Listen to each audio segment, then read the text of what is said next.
Welcome everybody to EY Live. I am the EY and EY Live. My name is Eric Young. I'm the President and Creative Director of EY Studios, and I'm joined here by Tara Davis. How's it going, Tara? Good. How are you today, Eric? I'm great. What can we expect on the jam-packed 90-minute webinar today? Well, we're going to run through a little bit of how to defend yourself against big brands, whether or not you're the big brand and you're concerned about upcoming brands, or whether or not you're the newcomer and you just don't know how to compete with that Goliath. Right. We got a couple different strategies for both different sides. A special guest we'll introduce here in just a second. Yes, definitely. All right. And we also have a little bit of information about Amazon specifically. I know a lot of people, that's the We battle a lot against Amazon. Goliath. Yes, exactly. And then, you know, a little bit of, we did our last webinar, if you want to find it, it's on our website, was extensively went into how to prepare for the fourth quarter, but we have a little bit of a summary, a checklist, last minute things you can do, because the fourth quarter is here. Right. And then we have a special guest who Eric said he'll introduce, and we're going to do a little Q&A with that, and then some site reviews that everybody loves. I also have I will be monitoring the questions. If you guys want to ask any questions through the GoToWebinar app, just go ahead and type it in there, and I'll pass those on to Eric. Very good. Don Cole, are you there? I am here and ready to go. I'm ready for some football. It's fourth quarter, right? Absolutely, fourth quarter. Don, how are things going in sunny California, Southern California? How are things going there? We are doing well. The weather is nice, which some people may not want to hear, but it's great here, and ready to, sell some stuff in fourth quarter. So, Don, we've got Terry. Usually we have JT. JT is looking at an ultrasound right now. His wife, Elizabeth, is pregnant, and you're pregnant, Tara. I am also pregnant. My wife's I'm not pregnant, but my wife is pregnant, and so it's just, there's something in the water over here, Don. We're just all getting knocked up, and Don, I'm not heading over there. Right, there's no news on your end, right? The triplets is enough on your end, right? No, we don't need any more. Very good. Well, Terry, let's go to the next slide and introduce our special guest, longtime EY client and CEO of CyberWeld, Bob Goodliffe. Bob, are you there? I am, Eric. Bob, welcome. So honored to have you here and appreciate you being a longtime client, like I said. And one of the things I want to recognize about Bob and about CyberWeld, they've been named for the second year in a row to the BizRate Circle of Excellence, the Platinum Distinction. Bob, you want to talk about that real quick? And congratulations. Thank you. Yeah, I'm very proud of that. The BizRate Circle of Excellence, BizRate has over 4,000 participating e-commerce websites in North America that they get actual customer satisfaction surveys back from real certified customers. And so out of those 4,000, we ranked in the top 2.1% with an overall satisfaction score of 9.4 out of 10 in 15 different customer satisfaction areas. So wow, that's what that is.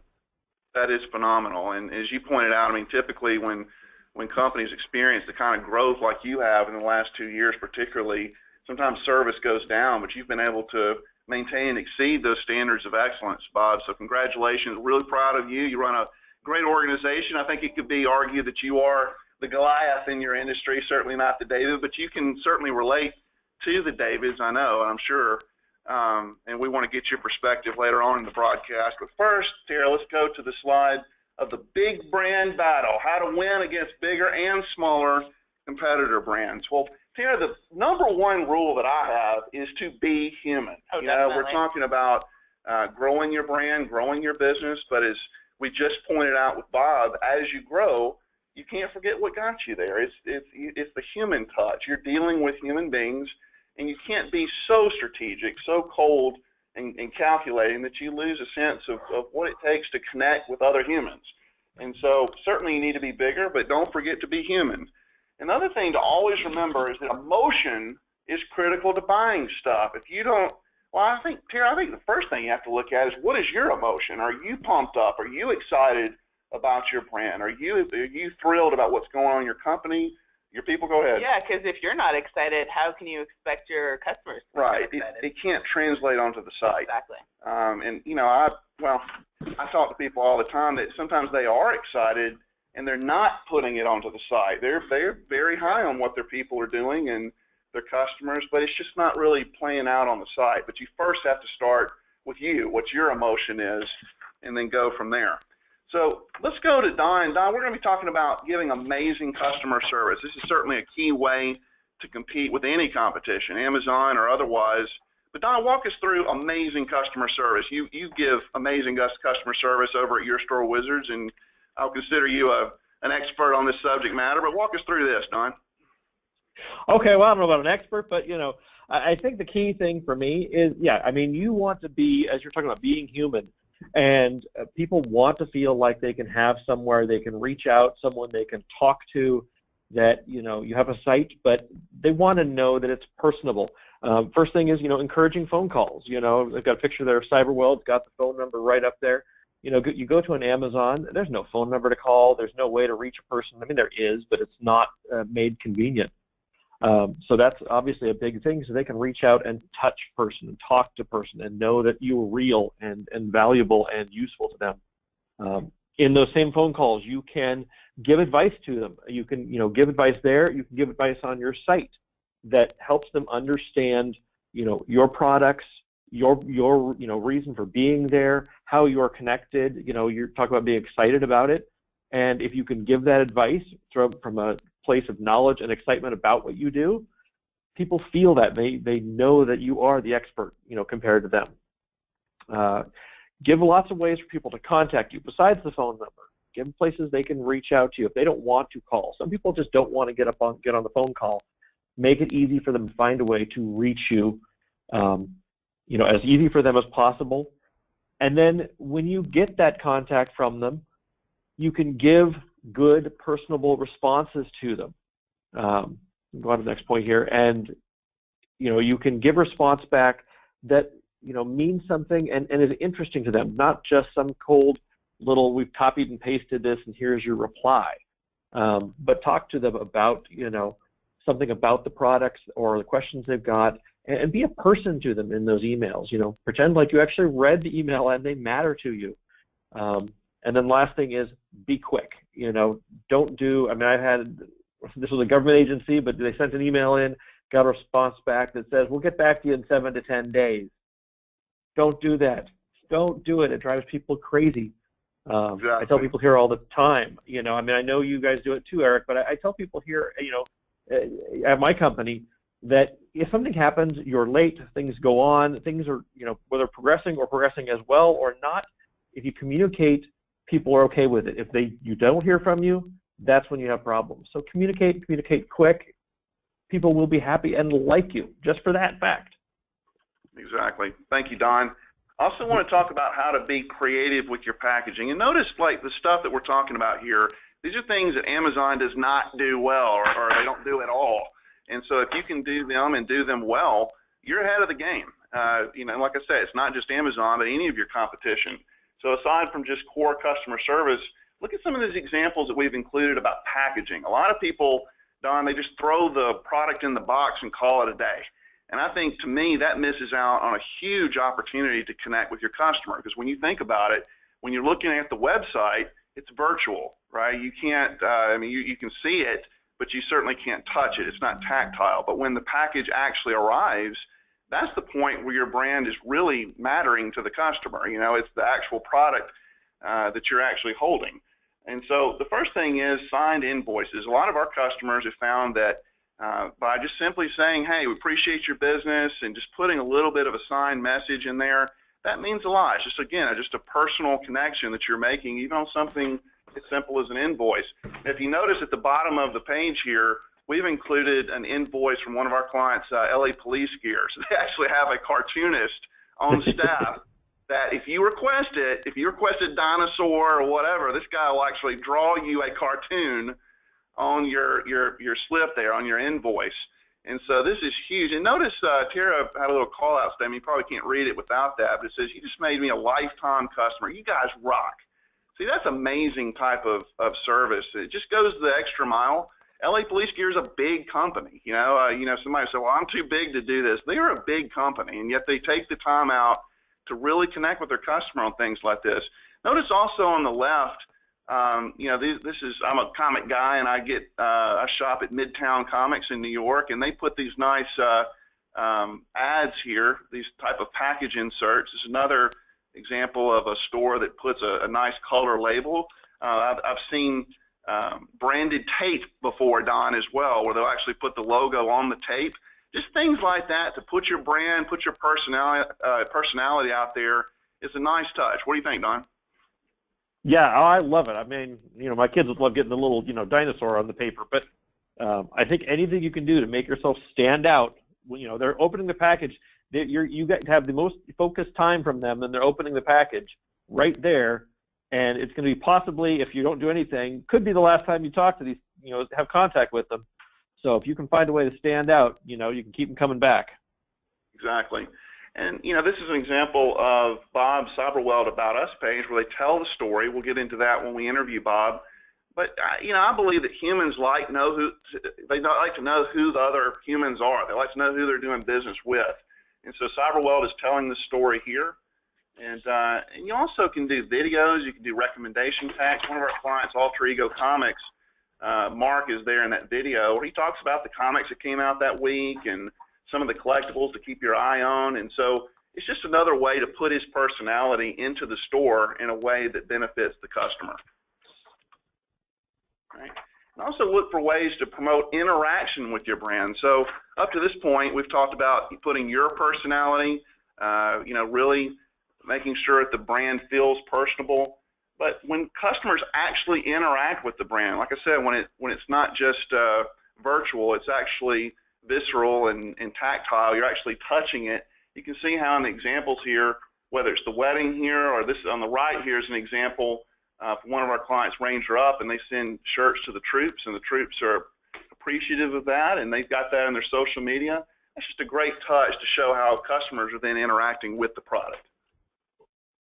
And look for ways you can recommend products on the store. Now, this is obviously important when you're on the phone. I've talked to a lot of clients that find that their close rate when you're talking to folks on the phone is extremely high, and that's great. I love to hear that.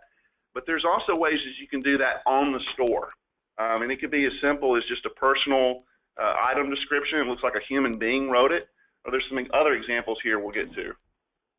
The first one is a resource center. Don, talk to us about resource centers and how those can be impactful. Yeah, I think that could be a great thing, especially you have, you know, if you can provide a lot of questions and answers. I mean, a lot of people do this in a blog type entry as well, but I've seen a number of stores where you can do a video answering a question that is, you know, frequently asked, and not only does it give good information out as to answering this question, but you can use it as a marketing tool, because you can do, like, you know, we've got here on Shaved Ice on the right, when you're talking about a product, you can also list out, hey, you know, here's how you do this, here's the products you need, and then right on the right of it, they can actually find it right there and go and buy it. So you're not only giving good information, good results for search engines because you're giving that good content, and able to market the product. So I think it's a win-win-win all around. Very good. And let's go to badging. A lot of people are not familiar with badging on the section pages. Don, how would you define that? Yeah, I think badging is a great way to mark things that you want to stand out. You know, whether that be a sale price item, a featured item.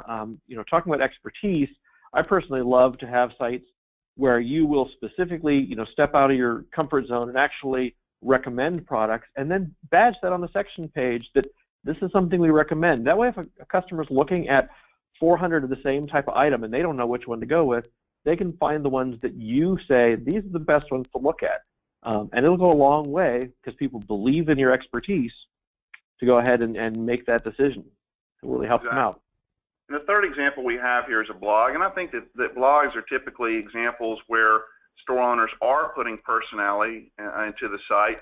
But when you look at a resource center, those are ways where you can actually, like you said, recommend products. You see there in the example, the actual product is listed to the right of the video. Sometimes you can't exactly do that in blogs, but it is important to have a blog to put product updates and just real quick, pithy examples. But if you start getting long-form articles, to me, I think that's probably a better use in the blog, Don? What do you think as far as what to put in the blog versus the resource center?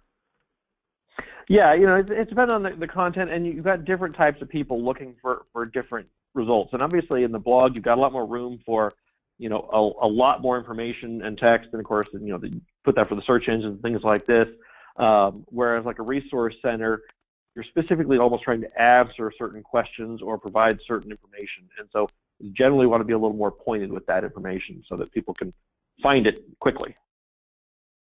Very good. Well, let's go on to the next slide. I think the big thing to remember here is that no one can replicate you. Here we're talking about the big brand battle, and you are at the center of your brand. So if you want to have something that nobody can replicate, really look at what you offer, what your culture offers. There's a lot of folks that may be working for you that don't really have a voice on the site, but they are experts on the product. We'll talk a lot about expertise later on, and really need to put you into the site.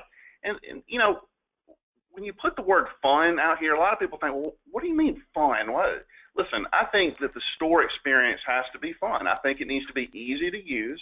I don't care what you sell. You may not sell fun products, but certainly the shopping experience needs to be fun. What do you think, Tara? Oh, definitely. You want your customers to continue to come back to the site, see what's new, see what you've updated. You want to draw them back to you. Exactly. All right. So let's talk about competition here. We're going to be talking about larger competition as well as smaller competition. And Don, I'll let you start off with this as far as talking about what they are doing. Go ahead, Don. What they are doing to compete with even bigger competition, that you're not doing. Larger competition, obviously, they've got more resources. They're, in theory, they're more usually brand aware that because they're the big name. But just like an Amazon, they can't do the things that you do, and you need to find a way to, they're often slow, and you can be quick. They're going to be this automated machine, or at least even if they aren't, people may feel that. And so once again, going back to being human, you have the opportunity to reach out and connect with your customers more. And we'll talk about it later even, but you really draw them into your brand, and draw them and connect them with you. Make them part of your family, because you can react, you can do things that they can't. Big companies generally are slow to make adjustments or slow to do things different. And as a small company, you can give that personal service, and you can make adjustments on the fly as to what you need to do to reach out to your customers. Don, we'll talk to Bob about this here in just a bit, but in the webinar practice yesterday, Bob used a word that really stuck with me. He said that we have to be nimble. And that's, Jack be nimble, Jack be quick. You have to be nimble when you're making brand moves, because, you take a company like CyberWeld, who is hugely successful. It would be tempting for Bob to rest on his laurels and just say, hey, we're CyberWeld, why do we have to do this or that? But they realize in order to keep their position, they have to be quick in the execution. And we'll talk to Bob about that. All right, let's go to the next one. So now let's talk about smaller competition. Now, sometimes it's easy to think about the big guys, right, the ones that are ahead of you, but then there's also the smaller competition. And the first thing I say is, look, figure out who's hungry, who really wants it, how bad do they want it, and who's just an annoying little pest. There's a lot of folks that enter the market, they get some type of supplier and they just throw stuff up on their website, but they're not doing anything with their brand. They're not really investing in the store experience at all. It's just kind of annoying out there. But they also have weapons. Their main weapon is accessibility and speed. One of the things I hear a lot is, how can such and such be doing what they're doing when their site looks terrible? Well, it may look bad, but it may also look human, like we talked about earlier. It may be accessible. And they still have the ability, if they want it bad enough, like I said, to execute with speed. But to me, the smaller guys, when they're not investing in their brand, their biggest weakness is legitimacy, their inability to make sure that people take them seriously. So the questions you got to ask yourself, whether it's large competitors or the small guys, when you're thinking about your brand, when you're thinking about your company, ask yourself, what can you do that no one else can? What do you do really, really well? What is your claim to fame? What can you really emphasize more and more? The next thing is, what new initiatives? So here we've talked about, up to this point, we've talked about what you do really well, your personality, your culture, etc. But what's a new thing that you can do? Like we talked about, Bob can't rest on his laurels. You guys can't. I can't with my business. And so what new initiatives will complement what you currently do? Next question is, what about your culture is crack to your customers? Now, I'm thankful that Tara did not put a picture of a crack addict. Thank you, Tara. You're not supposed to say that, but appreciate you being judicious there. But in all seriousness, your culture should be all about the product, the passion that you have for your product. I mean, I can tell you at EY Studios, people are in love with the concept of designing and developing sites. It's what we do. It's our culture. It's what we're passionate about. And so what we found is that when you talk to customers that need this kind of service, need this product, and they see that you're as passionate about what they need, then there can be a love connection, right? And you have to do the exact same thing with your business. And this is really important too. So you may have all these things down. You may be saying, all right, Eric, I know it. I know what I do really, really well. I'm thinking about new initiatives. I've had, success with our culture, connecting with the customer. Check, check, and check. I'm there, Eric. But the big question is, how well are you communicating that? You may be doing it really well, but your site may not. In other words, I talk to folks all the time, Don, that are really good with customer service. They give great recommendations. They're experts on their products, but you don't get that from the website. The website's not communicating that. What's your take, Don? Yeah, I think, we're going to keep hounding on this, but you've got to make the site, it's great. Some people like, oh, I want it really professional and I want it really clean. And that's great. But amazingly enough, you can just put a nice spin on it so people really feel like it's, they can connect with you, and that they, these are people behind it, and the people that care. And I think those things coming across make the difference on someone that's going to come back to a site, over and over again, and use it and trust it.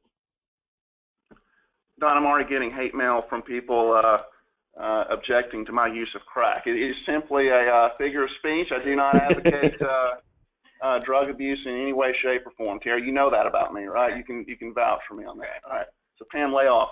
All right. So let's talk about how to effectively compete with Amazon, the big dog. A lot of people want to hear our thoughts on this. But first, we have a poll. Terry, you want to introduce that? Yeah. We're just curious how many people their stores actually sell on Amazon. There's a few different options, whether or not you sell. There's some stores that exclusively sell only through Amazon, whether you kind of play both ends of it. You are interested in starting, but you're not quite sure where to go, or you don't sell on Amazon and you are not interested in Amazon. Okay. Give it a couple more seconds.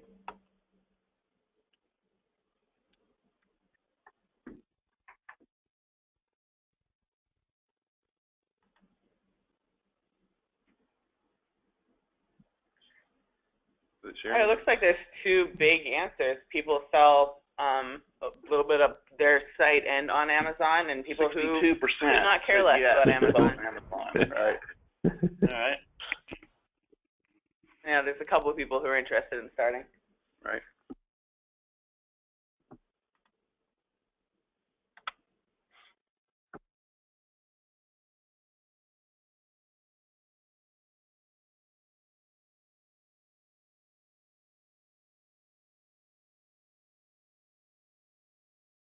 All right, let's talk about when to copy Amazon, Don. No problem. Yeah, Amazon obviously can do, a lot of things, and some of them it does right, some of it doesn't, but most importantly, you have to look at things that apply to your store and that you can use. Looking at things to copy. Look at how they lay out, their descriptions and their, their products. They make it interesting. It's not just a whole big giant block of text. There's obviously different ways to do it, and there's an example there. But find ways to make your descriptions good, but also interesting for people to look at, read, and get the information they want, depending on the type of product. Things like product reviews. People trust product reviews. Amazingly high percentages trust product reviews. So get those on your site and try to solicit them. Not just put it up and give people an option, but see about going in and attacking and trying to get people to put them in. Giving an account login so people can, do easy reordering or, remember things, bookmark things. Don't require it at checkout, but certainly give people that option for, they're coming back often to have a benefit to coming back more and more to your site. That's sort of tying them in. Going on to the next slide, we've got actually, Don, other things. Real quick, yeah, go ahead. Before we go here, I want to interject something about this advanced product description layout. So this is the Amazon Echo. You may be familiar with that product. And it is essentially an advanced product description layout, but it's not a really good one. I mean, notice the sheer amount of unused negative space in this layout. This is not a good layout. So they're taking steps to elevate their product description beyond the norm. But like I say, it's not a really good layout. So this is a clear example of where you can do better on your side, how you can beat Amazon at its own game. Go ahead, Don. Right, yeah. So you want to copy the concept, but not necessarily always do it exactly as they do it. Intuitive option selections. Amazon obviously does things different than most stores. A lot of stores got little drop downs, whatnot. They've got buttons for picking your options. And they actually are very usable. People like that. They like it that you click on the options, the picture changes, all the information changes. And so that is something that is worth looking into because it makes the option selections very simple and easy to understand. Another thing that Amazon does, a lot of is cross-sell, upsell. Don't always want to look at this exactly how they do it because you may have a better way to do it on your site, connecting with your customers. But certainly look at how can you promote those? How can you get people to, when they're looking at this product, buy something more, buy something bigger, because you always want to have that option available to them, and make sure it matters. I've seen a lot of people that toss up stuff and they show the same things on every page, and obviously that's not valuable. So it takes some time, but you want to be able to provide good upsells and cross-sells that are going to matter, that are going to be of interest to the person looking at that particular product. And everything you can do to get people to once again buy, but then buy more, obviously a good deal.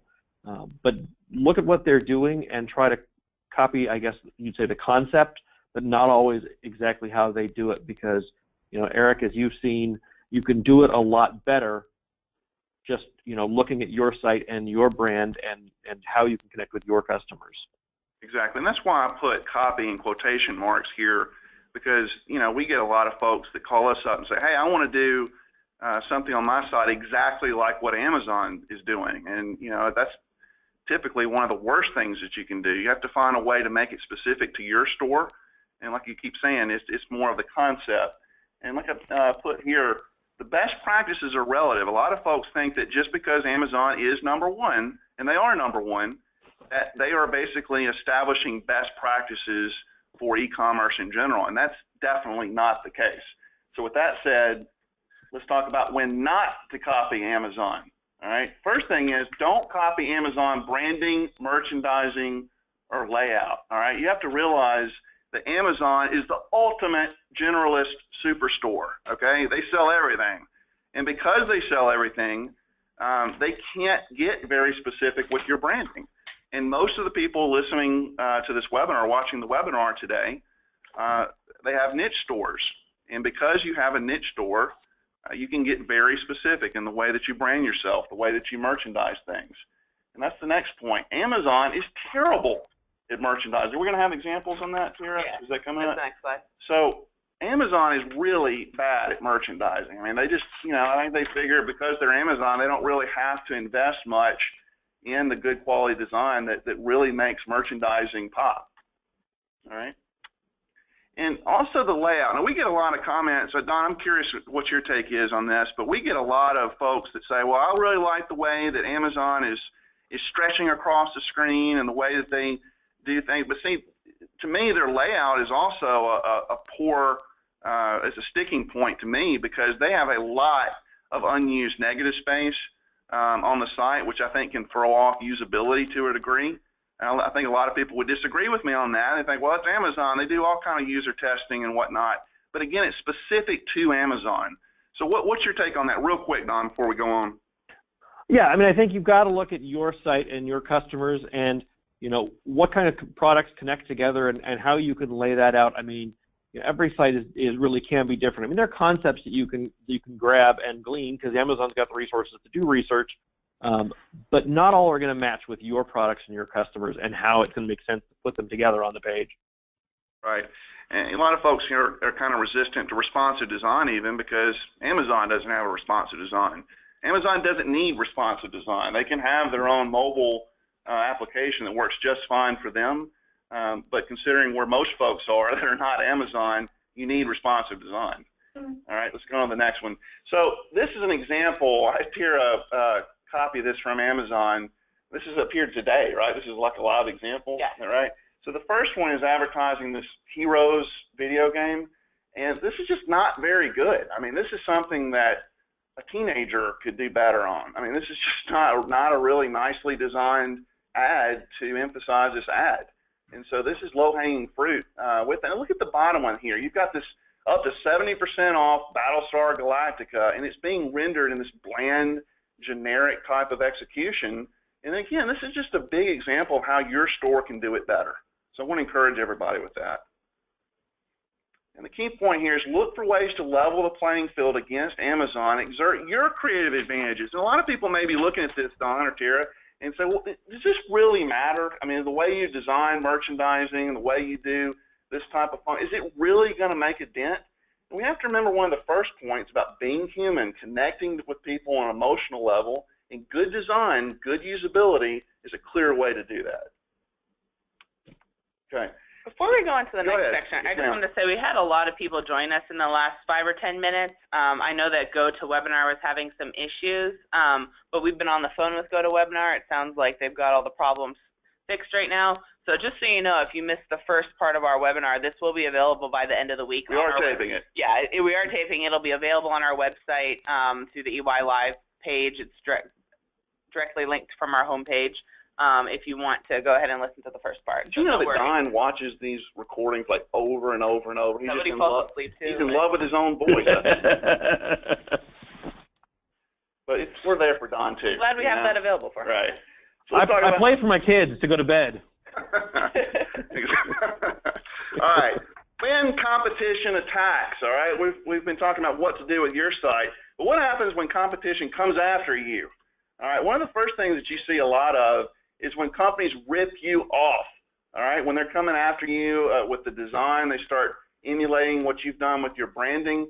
First rule is don't freak out, all right? I see a lot of people just get so incensed, so offended when somebody copies them, and I understand that, right? You've invested a lot of money into the site, and you don't want anybody ripping you off.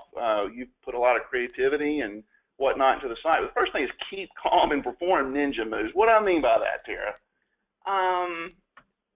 I don't know what you mean by perform ninja moves. The thing, here's what I mean. You have to. We talked about this, Tara. You have to be silent but deadly. Yes, okay. exactly. You can't announce your intentions. The people that copy you, all right, they're seeing something that's obvious on the site, but you have to look at your strategy as a secret strategy and enact things that your competition don't see coming. Does that make sense now, Yes, Tara? definitely. I was Feeling like a ninja. I was distracted by my cute little ninja. That's your animated gift there. All right. All right. The next thing is file a DMCA complaint for stolen photos or descriptions. What does that mean, Don? Yeah, basically, the government will shut down ISPs. So it boils down to this: if you're worried about a site stealing your photos or descriptions, photos are obviously the easiest to show. You can contact the store owner and try to get them to remove it. But if you don't have any luck, if you file a DMCA complaint, they will actually, it goes to the actual ISP, and they will actually shut off the store or shut them down because there are big repercussions if they don't. So you have a pretty big hammer if you need to wield it. And so it makes a pretty good option if people do not take down stuff they've taken from you. We're going from ninja swords to hammers. Hope everybody's following along there. A lot of weapons. Yeah. Right. But the other thing, too, is when they do swipe your branding, my biggest advice is stay in motion, okay? I mean, most of the folks that I've seen that copy store designs or whatever, they typically just leave it up there. You have to keep your store, keep your brand in motion and not just set it and forget it. The best sites, Bob's done this, We do this constantly at EY Studios. Keep your brand in motion so that it's evolving. If you don't evolve, if you don't adapt to current standards, and you don't evolve to where the competition is thrown off their game, the competition is going to catch up to you. But if you stay in motion, you continue making changes throughout on your brand, on your website, it'll definitely help you keep ahead of the competition. Next thing is, and this is something that's kind of cropped up over the last few years, I've seen a lot with our clients, it's one thing to compete directly with the normal competition, but what happens when manufacturers start selling directly against you? What do you think, Don? Well, personally, I hate it, but you know, it's one of those things. The manufacturers have a lot starting selling direct. Amazon's even, you know, particularly reached out to manufacturers, and so I think you have to look at a lot of different options. One that we've seen, this first bullet here actually, we've seen some stores that have made deals with the manufacturers to either be a you know, reseller that's linked directly from their site, or other ways to tie in, sort of sideswipe them and get them to not be selling and get the, you know, traffic sent to you. Not all manufacturers are going to do that because it depends on the size, but it's certainly an option to look at, especially if you're talking a smaller manufacturer. You might be able to work in some deals with them. Okay. You know, advertising on, you know, their site, once again, as we talked about, you know, some manufacturers have done it where some have got links of here's our resellers, but I've seen, once again, I've seen some sites that manufacturers have gone and said, you know, this is the place to buy, and so certainly work all your angles for them. You know, you want to do that. You want to see what you can find out. If you can as well, if they are willing to, you know, send people a little more proactively to you. The next bullet's got, you can actually emulate their brand on your site. We've worked with a couple stores where they've created specific landing pages from the manufacturer that look like the manufacturer's site, and you know, they don't try to tell them there's information on there, but it helps to, once again, carry that through. The brand, the manufacturer feels good that their brand is getting carried through, but it also gives a little better feel for the customer coming in. And honestly, if you run into a lot of competition from the manufacturer, because they can obviously undercut you in all kinds of ways, start looking around. Maybe there's something else that can, you know, give you the same type of product and give you some better margins, or work with you better than that, you know, manufacturer. Very good. Well, the first thing to remember, Tara, put kittens on here. Don asked her to put like a battle scene or some kind of attack squad formation or something like that. She gives me kittens, Don. I mean, I know. Well, that's not very ninja, but okay, you know. This is getting to be a really. I wanted this to be like bloody, but it's very tame, Tara. Okay, it's the pregnancy hormones and all that, right? Okay, but when your competition attacks your company's name, when they start making direct attacks, you should take the high ground and stick to the plan. Don't start slinging mud back at them. You know, don't really get involved with that. Take the high ground, because the thing is, it always makes the other brand look smaller, and that's the big thing to keep in mind. All right, so some final thoughts, and we're going to go to the fourth quarter checklist here. The big thing is, look to win customers for the long term, not the single sale. Okay, it's the long battle that you're having here. And never give your customer a reason to go anywhere else. I mean, I know a lot of our top clients make their customers feel like family. They really take their needs very seriously, and the customers will never, ever think about going anywhere else. And that's the big thing. When you do that, it builds up a passionate community. If you've got passion, your customers respect that passion. You build up a community that loves you. They love your products. They want to shop with you and not Amazon, because they see that kind of passion rewarded with their dollars.